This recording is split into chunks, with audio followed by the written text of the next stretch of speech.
আম আর দুধ দিয়ে তৈরি একেবারে তুলোর মতো নরম তুলতুলে একটা ডেজার্ট রেসিপি আজকে আপনাদের সাথে শেয়ার করব।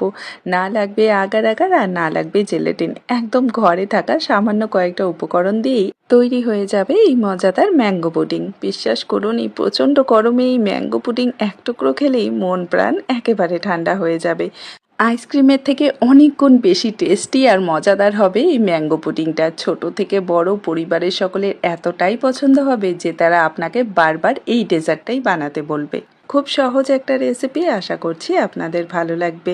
তো হ্যালো এভরিওয়ান, কেমন আছেন আপনারা সবাই? আশা করি আপনারা সবাই ভালো আছেন and welcome to my channel. তো আজকের এই রেসিপিটা যদি আপনাদের ভালো লেগে থাকে অবশ্যই লাইক আর শেয়ার করবেন, আর আমার চ্যানেলে নতুন এসে থাকলে চ্যানেলটাকে সাবস্ক্রাইব করে নেবেন। চলুন তাহলে আর দেরি না করে ঝটপট বানিয়ে ফেলি এই নরম তুলতুলে ম্যাঙ্গো পুডিং। তো প্রথমেই ম্যাঙ্গো পুডিং তৈরি করার জন্য আমাদের লাগবে একটা মিক্সার জার। আর এই মিক্সার জারে প্রথমে আমি দিয়ে দেব 1 কাপ টুকরো করা আম। এখানে আমি একটা বড় সাইজের আম ছোট ছোট টুকরো করে কেটে নিয়েছি। আর এই রেসিপিটার জন্য অবশ্যই চেষ্টা করবেন মিষ্টি আম নেওয়ার। টক আম নিলে কিন্তু এই ডেজার্টটা খেতে একেবারেই ভালো হবে না, উল্টো নষ্ট হয়ে যাবে। আচ্ছা, এবারে দিয়ে দিচ্ছি এর মধ্যে চিনি। তো আমি এখানে 1/3 কাপ চিনি নিয়েছি। আপনারা মিষ্টিটা নিজেদের স্বাদ মতো কম বেশি করে নিতে পারবেন। এবারে দিয়ে দিচ্ছি তরল দুধ। এখানে আমি আগে থেকে জাল করা দুধ নিয়েছি 1.5 কাপ। আর এই দুধটা কিন্তু এখন একেবারেই রুম টেম্পারেচারে আছে। এবারে এই সব উপকরণগুলো আমাদের ভালো করে ব্লেন্ড করে নিতে হবে। প্রথমে পালস মোডে এটাকে ব্লেন্ড করবেন, দেখবেন আমের টুকরোগুলো খুব সুন্দরভাবে একেবারে মিশে যাবে। আচ্ছা, তো এখানে আমি সব কিছু ভালো করে ব্লেন্ড করে নিয়েছি আর একটা ফ্রাই প্যানে পুরো মিশ্রণটা দিয়ে দিলাম। এবার ফ্লেমটা অন করে দিয়ে হাই ফ্লেমেই আমাদের এটাকে অনবরত নাড়াচাড়া করে কিছুক্ষণ রান্না করতে হবে, ঠিক আছে? যতক্ষণ না এই মিশ্রণটা মোটামুটি একটু ঘন হয়ে আসছে। আর আজকের এই ম্যাঙ্গো পুডিং বা ম্যাঙ্গো ডেজার্টটা তৈরি করার জন্য আমাদের কিন্তু কোনো রকম আগার আগার বা জেলেটিন কিছুরই দরকার পড়বে না। এমন একটা উপকরণ আমরা ব্যবহার করব যেটা প্রায় আমাদের প্রত্যেকের ঘরেই অ্যাভেলেবেল থাকে, যদি নাও থাকে যে কোনো লোকাল স্টোরে পেয়ে যাবেন। আচ্ছা, তো এখানে আমার দুধের মিশ্রণটা কিন্তু ভালো করে ফুটে গেছে। তো এবারে ফ্লেমটাকে মিডিয়ামে করে দেব আর এটা আস্তে আস্তে কুক হতে থাক। ততক্ষণে চলুন আমরা একটা কাজ করে নিই। তো এখানে একটা বাটিতে আমি নিয়ে নিচ্ছি 1/4 কাপ কর্নফ্লাওয়ার, ঠিক আছে? আর এই কর্নফ্লাওয়ারের সাথে দিয়ে দেব আমি 1/2 কাপ তরল দুধ। পরিমাণটা একটু খেয়াল রাখবেন, তাহলেই কিন্তু রেসিপিটা একদম পারফেক্ট হবে। আর এই দুধটা কিন্তু একদম রুম টেম্পারেচারে আছে। কর্নফ্লাওয়ারে কিন্তু কোনো সময় গরম দুধ দিতে যাবেন না, তাহলে সেটা দলা পেকে যাবে। তো ভালো করে দুধ আর কর্নফ্লাওয়ারটাকে আমি এখানে মিশিয়ে নিয়েছি আর আমাদের এই মিশ্রণটা কিন্তু রেডি হয়ে গেছে। এটাকে কিছুক্ষণের জন্য সাইডে রেখে দেব। চলুন এবার দুধটা একটু দেখে নিই। তো এখানে আমার দুধের মিশ্রণটা জাল হতে হতে কিন্তু অনেকটাই শুকিয়ে এসেছে। এটাকে আমাদের আরেকটু সময় জাল করে নিতে হবে, মোটামুটি আরও 2 থেকে 3 মিনিটের মতো, যাতে করে চিনি থেকে যে এক্সট্রা জল বেরিয়ে এসেছে সেটাও শুকিয়ে যায়, তার সাথে আমের মধ্যে যে এক্সট্রা জল থাকে সেটাও যেন ভালো করে শুকিয়ে যায়। তো এখানে দেখুন আমি আরও 2 মিনিটের মতো ভালো করে জাল করে নিয়েছি। এবারে আমরা যে কর্নফ্লাওয়ারের মিশ্রণটা রেডি করে রেখেছিলাম সেটা পুরোটাই দিয়ে দেব। আর কর্নফ্লাওয়ারটা দেওয়ার পর কিন্তু ফ্লেমটাকে অবশ্যই লোতে করে দিতে হবে, না হলে কিন্তু মিশ্রণটা তলায় লেগে যেতে পারে।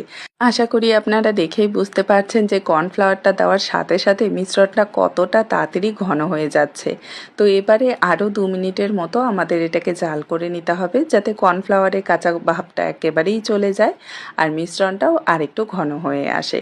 খুব সহজ কিন্তু এই ডেজার্টটা তৈরি করা। কোনো রকম আগার আগার বা জেলেটিন ছাড়া এত সুন্দরভাবে এই পুডিংটা সেট হবে, একবার না বানালে আপনাদের বিশ্বাস হবে না। আর ছোট থেকে বড় আমরা সকলেই কিন্তু আম খেতে খুবই পছন্দ করি। তো আম দিয়ে এতটা মজাদার একটা ডেজার্ট যদি একবার বানান, পরিবারের সকলের খুবই পছন্দ হবে, আমি গ্যারান্টি দিয়ে বলছি। তো এখানে দেখুন আস্তে আস্তে মিশ্রণটা কিন্তু অনেকটা ঘন হয়ে এসেছে, প্রায় রেডি হয়ে এসেছে আমাদের পুডিংয়ের মিশ্রণটা। খুব বেশি জাল করে কিন্তু এটাকে আরও ঘন করা প্রয়োজন নেই, কারণ এটা ঠান্ডা হয়ে গেলে পরে আবার সেট হতে অসুবিধে হবে, ঠিক আছে? শেপটা ভালো করে আসবে না। তো যখনই দেখবেন এরকম ঘনত্বে চলে এসেছে তখনই কিন্তু ফ্লেমটাকে অফ করে দিতে হবে। আবারও বলছি, এর চেয়ে বেশি কিন্তু ঘন করতে যাবেন না, তাহলে যে কোনো পাত্রে সেট করার সময় শেপটা কিন্তু দেখতে ভালো আসবে না। তো চলুন আমাদের পুডিংয়ের মিশ্রণটা রেডি হয়ে গেছে, এটাকে ঢেলে নেব। তো এখানে একটা কাচের বাটিতে আমি আজকের পুডিংটাকে সেট করে নিচ্ছি। আপনারা যে কোনো পাত্রে এটাকে সেট করে নিতে পারবেন, খুব সহজেই বেরিয়ে আসবে, কোনো রকম বাটার পেপার বা তেল ব্রাশ করার কোনো প্রয়োজন নেই। তো এখানে ভালো করে এটাকে ছড়িয়ে দিয়েছি। এবারে রুম টেম্পারেচারে এটাকে পুরোপুরি ঠান্ডা করে নেব। তারপর প্রায় 2 ঘন্টার মতো ফ্রিজে রেখে দিলেই আমাদের পুডিংটা কিন্তু পুরোপুরি সেট হয়ে যাবে।